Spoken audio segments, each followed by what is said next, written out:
kung may tinanggal man ang Diyos sa buhay mo, hindi ka pinagkaitan ng Diyos. No. Ang ibig sabihin nun, pinoproteksyonan ka lang ng Diyos. Kung may tinanggal man ng Diyos sa buhay mo, ang ibig sabihin nun, meron lang, dinadala ka lang ng Diyos sa talagang para sa'yo. Maniwala ka.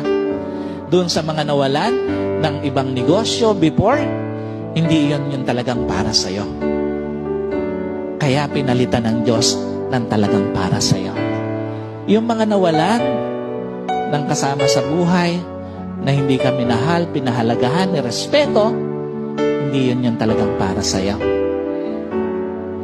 So, pag dinala ka na ng Diyos, pakinggan niyo pong mabuti. Pag dinala ka na ng Diyos sa bagong kwento ng kabuhayan mo, huwag mo nang balikan yung dating kwento na lagi ka na lang nangungutang.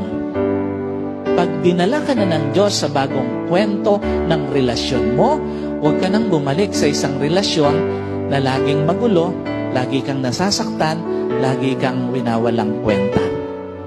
Kapag ka dinala ka na ng Diyos sa bagong kwento ng pamilya mo na may kaayusan, huwag ka nang bumalik sa dating kwento na puno ng gulo.